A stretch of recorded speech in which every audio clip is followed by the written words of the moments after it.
call on our participants for our final panel. We have Obaid Rahman, Group CEO, TNS, Kevin Vachon, Chief Operating Officer, Amplify, Anup Gupta, President of the SAARC region, AP Telecom, Mohammed Naji, Senior Director, Carrier Business Support, International Wholesale, and our moderator, of course, George Jaber, Vice President, Wholesales and Business Development for Salam. As they make their way on stage, let's give them a round of applause. This is our final panel for the day. So thank you, everyone. So this is the Wholesale panel, Telecom Review. We have 4 topics to cover: the pros and cons of a shared infrastructure. The second topic is, can telcos create a unified wholesale fabric across subsea, terrestrial, and satellite? The third subject is AI-driven traffic optimization, choosing the right route to the right workload. Number 4, wholesale and capacity monetization beyond megabits per second. And finally, cutting through the greenwashing, is wholesale and capacity growth aligned with real ESG impact? So we'll start with the first subject, which is the pros and cons of a shared infrastructure. I'll start with you, Mohammed. First, what are your thoughts about this subject in general, the shared infrastructure model? Okay, first of all, hi everyone. As George said, that will make it as short as and sweet as well. Just building up on the previous panel where the team from InfraX and the other teams, they were talking about how they have talking about sharing infrastructure within a single economy. I think when it comes to the wholesale, we are well advanced, and we have been doing the sharing of the infrastructure as something which we call as business as usual.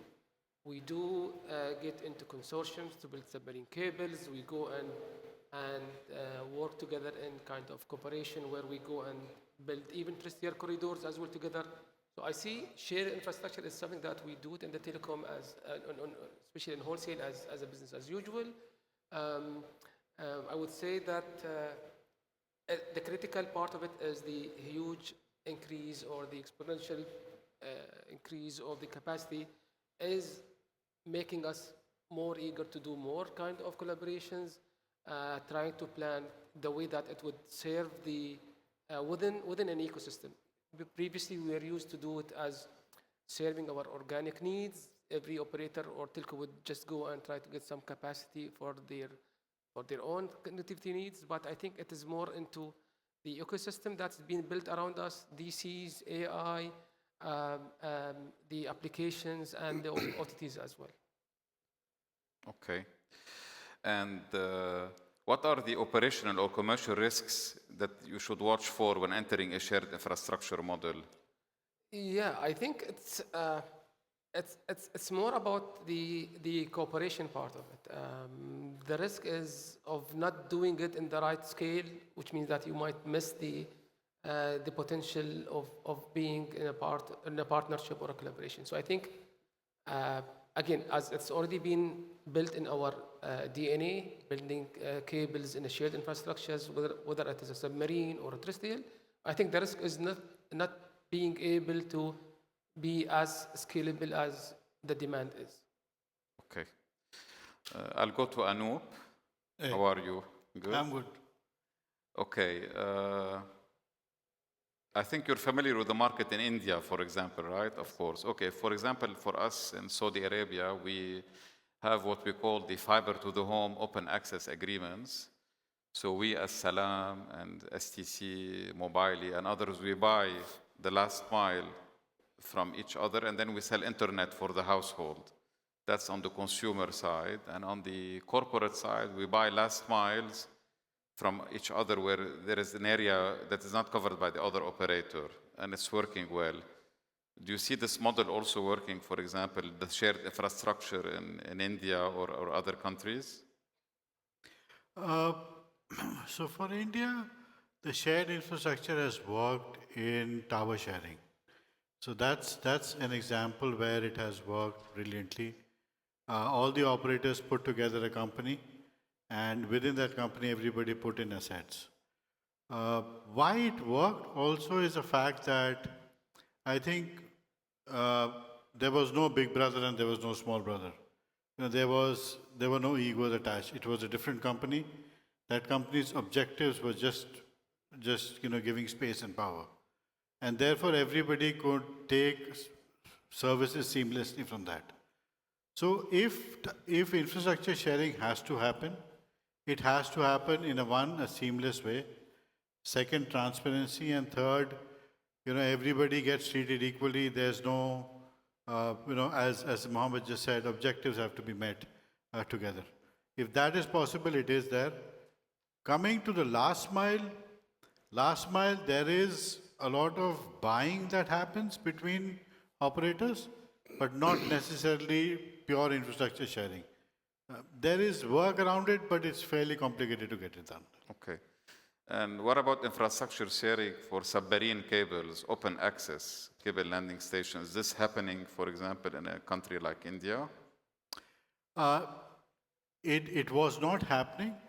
What had happened was that the government had to step in and put in some regulations around what they called as open access or reference interconnect offer (RIO), which allowed others who had access to capacity but were not on the landing station to get it. Again, this was a forced initiative, but it led to people started to collaborate more. Now, with a lot of OTTs coming in, the sharing is more apparent, and now they're taking the landing station into the POP, etc., which is making it all happen today. Okay. Anna, how are you? Good. For you? Okay. How do regulatory frameworks influence whether shared infrastructure accelerates or restricts innovation? Massively, in one word. Yes.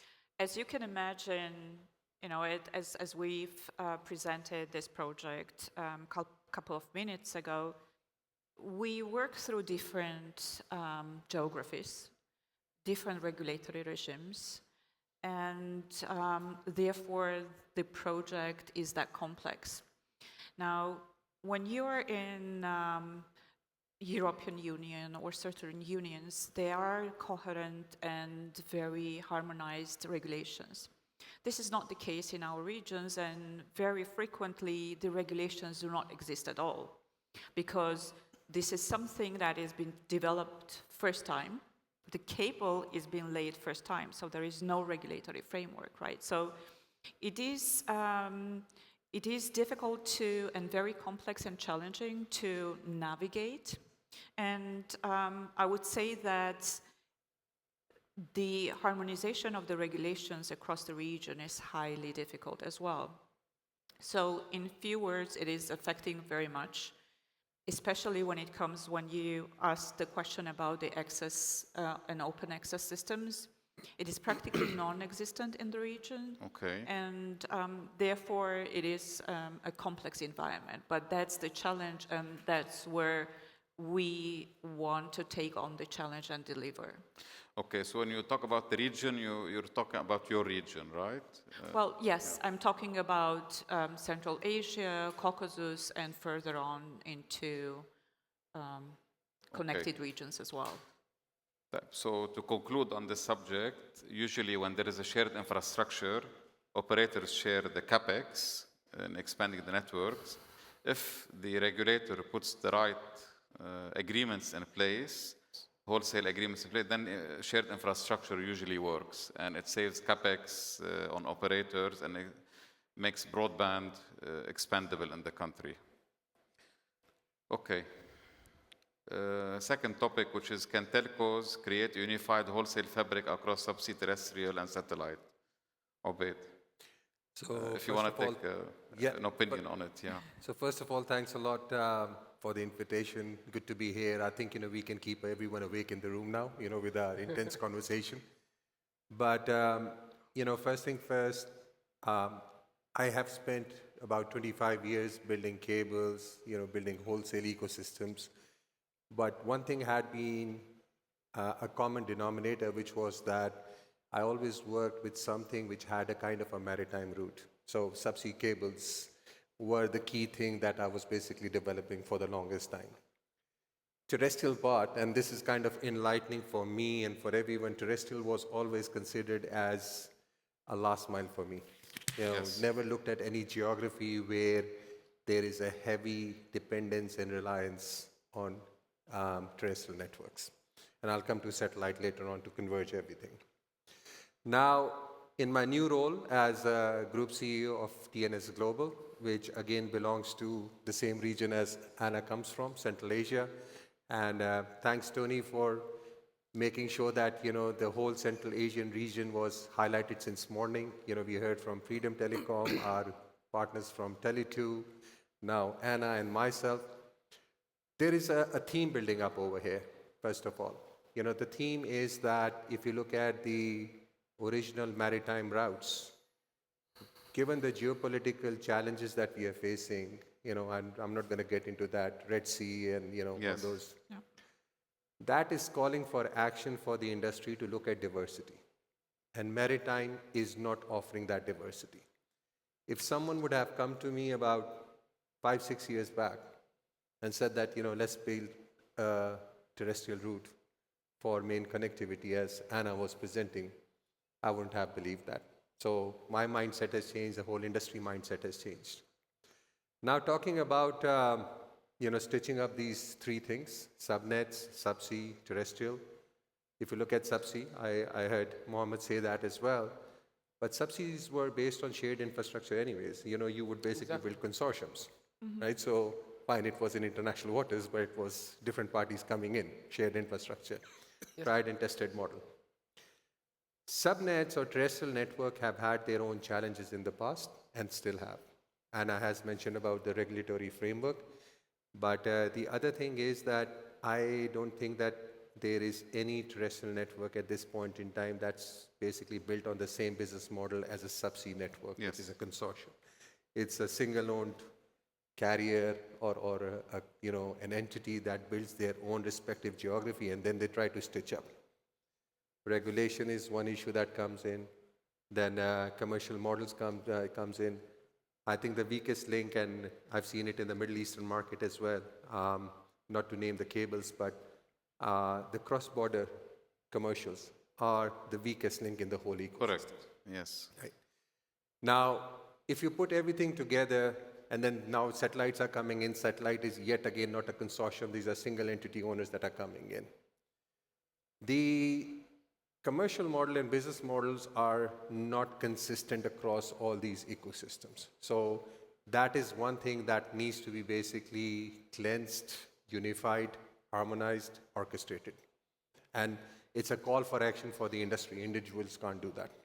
So that is first thing to make it happen. Does it need to happen? Absolutely, yes. Again, going back to my point that if you look at subsea systems, recent figures show that about 170 to 200 tera of data flows through subsea networks between Asia and Europe. And it's growing at a CAGR of about 34%. Now, at that growth, is it good enough to keep it there? No. You have to bring in diversity. Diversity brings in, again, as being shown earlier. But is that diversity good enough? I don't think so. Because you have to look at capillarity now. Obviously, I know that you have a topic later on that you're going to talk about, especially on AI, inference, and all. There are different needs coming in. Yes. But even if I basically now zoom in into the region that I belong to, and I'm proud of because it's enlightening for me, Central Asia, barring Caucasus, there are about 80 million, there's an 80 million population there, a GDP worth $600 billion. So it's a sizable, economic output. We heard this morning that there is an aspiration to make that part of the world in top 10 AI factories. It can't be done just by, power and then, capital and land. There's connectivity needed. Yes. Now, this project, I'm really fond of, what Anna has created, but is one cable good enough in that whole landlocked area? Probably not. You need to bring in more diversity. Can you bring in diversity by individuals? Probably not. So it's more like, everyone coming together, right? So I'll basically stop here, but my key message right now is that technically we can always talk about latency, ASLAs and everything, but a commercial model needs to be stitched up and harmonized across all these different ecosystems Yes. to make it happen, and that's the need of the day. Good. Okay, Kevin, how are you? Great, thank you. Okay, for Still awake. Sorry? I'm still awake You're anyway. still here, huh? 12 cups of coffee later. Okay, you said this is your sweet spot, this topic, right? How to create a unified wholesale fabric across subsea, terrestrial, and satellite. Go ahead, give us your views. Yeah, sure. Well, firstly, most people don't know who the Amplify Alliance is, and I'll just take a second. So we're formerly known as MEF. We changed our name earlier this year. We're an industry association alliance with a couple hundred member companies, in particular about 135 service providers. And the role we're playing in the industry, a historic role, has been to drive out standards for connectivity services. That's what we're doing that for over 20 years. In the last 10 years, been highly focused on automating ecosystems, in particular wholesale ecosystems and beyond, with standard APIs and so on. So coming back to the question here, at the transport levels, a lot of work has been done over many, many years to integrate the different types of transport, whether it's terrestrial or satellite. When Amplify developed Layer 2 standards, for example, they were agnostic of the transport infrastructure. So you could have NNIs between a LEO-based system and a terrestrial system. So that stuff is not particularly difficult. I think Obaid hit the nail on the head around the commercial side of things, and that's where we're focused. So if you move up from that transport level, we're seeing a lot of activity to integrate these environments at the sort of business automation level initially. So you think about a retail service provider that needs last mile somewhere, and they want to buy a standard service in a standard way through maybe an API or a portal or something like that, and whether they're buying it through a LEO provider or a traditional, incumbent partner in another country, they want it to be done the same way. So we're seeing a lot of interest in these different communities coming together, but it's just at a fairly early stage. But the good news is that we've and with partner associations, we've developed a full suite of APIs to enable this. But coming back but it's really only the start, because if you think about the evolution of wholesale, driven by AI, driven by NAS, which we're paying close attention to, centric.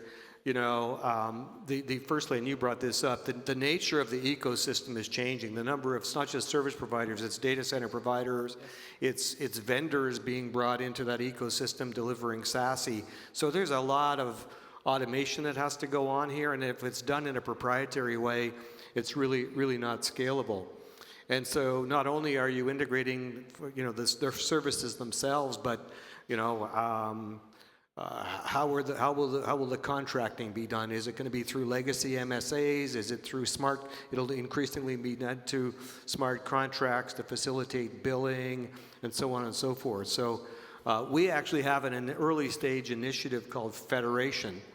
And organizations like the GLF are looking at this from Obaid, as you know, from a commercial model type level. And we're looking at all of the elements that will be required to essentially transition these ecosystems to a much more sophisticated, automated capability, albeit over many years going forward. This thing doesn't move that fast, so yeah. Okay. All right, on the same subject, I'll tell you what we are struggling with as Salam in Saudi, and Ubaid and Naji, very well. We have the Amir 2 project. So we are struggling by the pricing on the terrestrial route end-to-end versus pricing on the submarine, and then how much each party gets for his crossing. So if we sell the crossing standalone, let's say we get $50,000 for 100 gig, but then when we go to sell the end-to-end 100G from the Gulf to Europe, the price maybe end to end is 60 or 70, and then the crossing for Saudi becomes, of course, much lower than 50,000. So this is our challenge on the terrestrial side. Anyone wants to comment on this? Yes, I agree with you, George. And since we are both in the same consortium of Amir too, just to comment on your observation, you are 100% right. But we need to look at it from the volume base. Yes, today if I sell one circuit on my own network, that might bring me an X number. But if we go and again make sure that it is not being built to serve only the current requirement, then if you look at the way that we build it as good as the submarine, as scalable as the submarine, then I think the volume will compensate and will somehow make it balanced. And again, just to add to what Abed said, it's not anymore a luxury to have a diversity on the terrestrial. It becomes as a necessity. It should be a part of the overall kind of network that we have. So submarine is important, terrestrial networks, and not only a network, networks should be available as well. Okay. Can I add there something, if you Yes. don't mind? So I totally agree with Mohammed, right? And then we've been through that together for a while. I think it's about same, the commercial thought process. Yes. In terms of terrestrial, terrestrial was never ever from an economic, financial, or slash financial standpoint, was built up based on carrying international traffic. It was for national backbone. It was for last mile. Yes. So economics are different, right? The models are different. The return on investment is different. Like, if you look at all the terrestrial networks, the margins are quite high, unprecedented, right? Yes, it cross-subsidizes, wherever else you're not making money. But that's where, we need to think differently now. The economics need to be looked from a longevity perspective, more like, from a volume-based rather than just a pure value-based. And if the pricing is right, it becomes a viable option. If you look at, again, going back in history, why would we not touch terrestrial networks? Because of the reliability that, it wasn't there. Scalability was always there, but just because it wasn't reliable, now we have known that, it has become reliable. We can put in, international traffic. It can carry the same kind of SLAs. It's just that, the financials don't work together. Yes. Right? And I agree with you. And it's not only ME2 cable that you're talking about. In this new landlocked geography, I'm facing similar challenges. There's a lot that can be done. There's a lot of, AI that can compute power that can be, imported over there. But when you start adding up all these prices, in Yes. markets where there is some opportunistic framework, it doesn't work. Yeah. So this is a challenge, right? Exactly. Yeah. And that's what I said initially, right? It has to be coherent. It has to be basically dealt as a consortium rather than, different parties coming together. So maybe the best solution would be to get a dark fiber on the full route end to end, and then price capacity afterwards. Okay. There's this way of doing it, you can basically stitch up, different dark fibers, and whomever basically comes in gets an end-to-end dark fiber in there rather than just, getting their piece. And then it's a kind of an open market. You go and kind of compete for business as well. Correct. But then you go into regulatory challenges in that case. So Exactly. it's not, we are going back to the first question then. Yes. I totally agree, Anna, but my view is that obviously there are different ways to skin the cat, right? There are certain challenges even in Middle East where you can't just pass a dark fiber through a country. You have to, land it at a data center and you have to connect there. But I'm not saying that we circumvent regulation, but there are some commercial models or way to, call it a managed fiber, or sell it in different way that, you can come in together. So it is possible even within that regulatory framework as well. So I totally agree. It's not a simple pass through. I can't do it in Kazakhstan as well at this point in time. Just to add here is that Yes, please. look at it from an opportunity perspective. Exactly. Earlier it was, as Ubaid also said, Mohammed also said, it was connectivity between between different countries here. Today, because of what has happened or happening in the Red Sea, the opportunity for people or operators throughout Asia to reach Europe via the Middle East, and everybody is looking at it. As Mohammed said, the scale will be very different if one can crack it. Also, we look at it from our own individualistic view, saying that, oh, my cross-connect was this much. Is there a replacement product? Yes. There's a submarine which is anyway there. You are replacing submarine, then therefore you have to follow that. But I think the opportunity and the scale it can reach will more than compensate for what it is. Yes. Okay. George, if I allow me just to comment on Anu's point. Yes, I would say that wherever there is a challenge, there is opportunity as well. So we could solve that kind of challenges by looking at the opportunity and see how we could convert that challenge to an opportunity. Okay, good.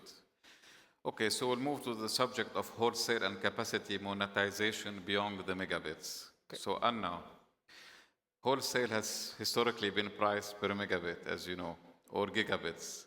Yes. What do you think will come next? With the AI and all this demand? Well, it is difficult to say at this point, obviously, but what we had been thinking and exploring beyond the megabits is that some type of the managed services or the peg of the intellectual knowledge and capacities versus only megabits and defined into the technical terms, right? So, and again, like echoing to what was said before, why it is important, because it unites the cross geographies and it unites the different networks beyond the technicalities and beyond the beyond the certain kind of megabits or the latencies or the different parameters. So we also, what is also important is that there are different mechanisms at this point to be disruptive. That would be an attention span on the customer side. Could that be traded on a wholesale or not? So it is, I believe there would be a leap that would transpose us to the attention span deficit monetization perspective in that terms, but it is more into the wholesaling, the retail part. So if you go, again, when we are discussing, I think we have two major perspectives that we should look at, right? Mm-hmm. Whether we are looking at the satellite or the access networks, as you said, like access last miles in a wholesale, that's a different segment. And, the satellites are stepping into. But if you are looking beyond the border in country-to-country connectivity, that comes a different type of the model completely. So we need to split these two, look at one as the human-to-machine or the information interaction and attention span, and when we come to the wholesale infrastructure, it's more into the managed services and beyond. So. Okay, and what needs to change in the operator mindset, to expand beyond commodity bandwidth pricing? What do you think should change? From the operator's perspective? Yeah, beyond commodity bandwidth pricing. Well, some of the models at this point are flawed, right? There are models in a wholesale that we are used to, models like IRU, with the current acceleration are not feasible anymore. The time span of 15 years or the 10 years that we are talking about are kind of finite and are scarce at this moment versus the capacities.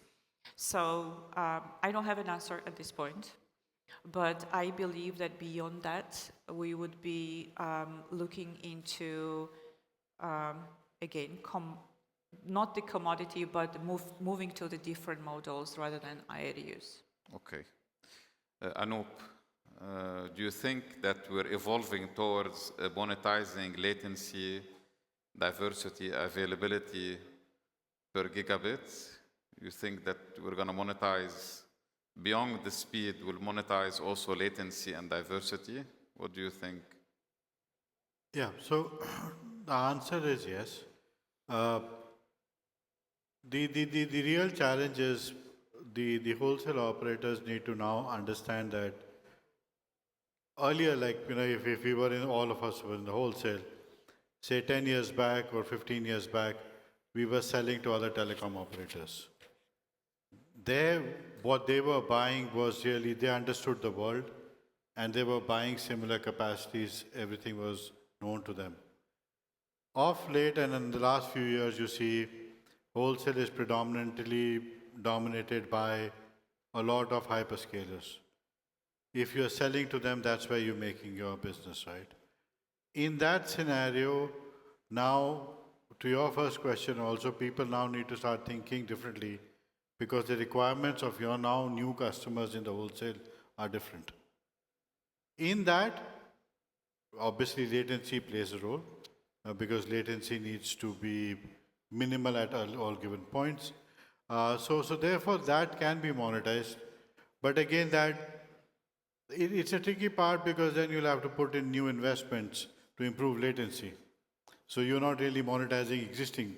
You have to build new to make, to cater to that requirement. So it is a tricky situation, but overall, with the change in the customers, at least on the wholesale side, I would recommend that new models will need to start being created and wholesale operators thinking very differently as to how they cater to their customers. Okay. Kevin, what do you think about spectrum level monetization in the future, especially for the 400 and 800 gig wavelength services? Spectrum itself is not my specialty, but I'll answer the question, comment on the question of monetization a little bit more generically. Yes. So we released a paper a few weeks ago after we developed our AI strategy, and it was called NAS for Agentic AI. And it looks at the impact of bandwidth requirements that are AI driven. Just the nature of the bandwidth, what's required for training versus inference. But it also looks at how that bandwidth is going to be acquired, whether it's going to be on demand and so on and so forth. And not just the sheer, speeds, et cetera, but also the quality of the bandwidth. So what would be in an SLA, performance guarantees. The point is, from a monetization perspective, operators have an opportunity to make themselves more ready. So they can, if you look at how the end user, whether it's a hyperscaler or an enterprise, will eventually want to consume this bandwidth, it'll be on demand through portals and APIs and so on and so forth. So from a monetization strategy, you've got to be able to offer that. You make your offering available and to make it on demand and make it as consumable as possible. So I think I think that can apply to just about anything. For example, we have a certification coming out in the next quarter, specifically to certify provider networks against AI requirements, and that's the type of thing. It's not particularly expensive to do from a provider perspective. You may have to do some technical things, but those are the types of things that you can be doing to get ahead of the game and to be forward-looking to help monetize. Whether you're trying to monetize your 400 gig and spectrum and whatnot up, or 100 gig Ethernet layer 2 circuits, right? Okay. Yeah. So I think I just have one final question. Any one of you can pick it up, or more than one, which is about the wholesale industry. We saw the voice business declining over the years, with all these OTTs and WhatsApp calls and others taking over. We see a lot of challenges in data services. Even though there is AI and there is still demand, there is also a lot of pressure, pricing pressure, etc. So if you can name one actionable step telcos must take in 2026 to stay relevant in wholesale infrastructure, what would that be, in your opinion? It's open question. Anyone? I'll pick it up if you allow me, and I'll pick up on the theme of monetization again. Yes. But, let's look at where we are at this point in time. Back in the past, we were all building in the absence of, as it says, the hyperscaler traffic. And we had overbuilt at that point in time. That made the prices tank down. There was a lot of price erosion. The relevance of the digital infrastructure was not there, so the monetization wasn't there. Now, fast forward at this point in time, we are in a different ball game. I totally agree with you, and then with everyone that hyperscalers are building, but their problem statement is cost optimization, not monetization. But given where we are still, there are areas, there are regions, given again, talking about geopolitical issue, that there is going to be an imminent shortage of supply. So we are standing at crossroads at this point in time.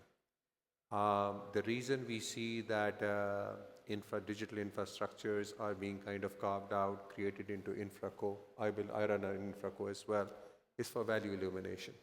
Why is value illumination happening? Because there is a demand. The multiples you get of this asset class is better than anything else, meaning our relevance is changing.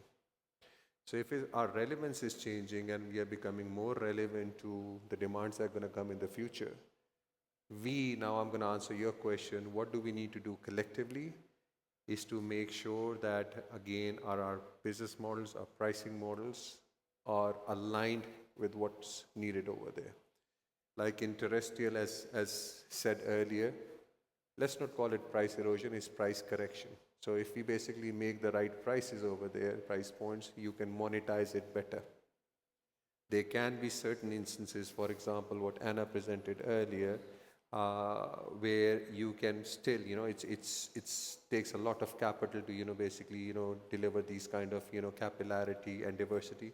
You can price it better, you can monetize it better. So that's the basic monetization. But the other thing I think we as an industry need to do is that forget about capacity selling. We all, amongst us, I think we've got more than 100 years of experience on this stage at this point in time, selling basic capacity. That model is gone out, right? We are selling solutions. Yes. Right? For AI sector, there's a different solution. For an enterprise sector, there's a different solution. For carrier and wholesale, there's a different solution. Based on that solution, we should be monetizing. Okay. And I still don't see that model being applied. Day in, day out, we are still kind of negotiating and telling our teams to get the best price per gig. I really like this comment this morning by one of the gentlemen, I think he was from Nokia. He says, 1 gig can fit 1 gig in there and you can just price it at 1 gig, right? So you need to value add. And how do we value add? By just, adding solutions to it. Right. Just to build up on Abed's statement, actually, yes, I am 100% agreeing with it. Yes, we need to look at how we could drive the value to our customers. This is one thing, by giving the different solutions. Plus, I think we should be a part of that ecosystem. We can't keep doing what we used to do earlier, where a telco is just an operator with server capacity. I think we are a part of an ecosystem where the AI is there, the demand, the hyperscalers, even the governments recently, especially in our region, where they are the regulatories as well. So everyone is a part of that ecosystem. So I think being in that cluster is the key. We shouldn't keep staying out of it, thinking that we are the capacity providers anymore, because even the hyperscalers are building their own systems as well. So I think we should be serving their needs and making sure that we are a part of that ecosystem. Okay. All right. So I think everyone's tired, right? And we want to thank you, everyone. Thank you. Thank you. Yeah.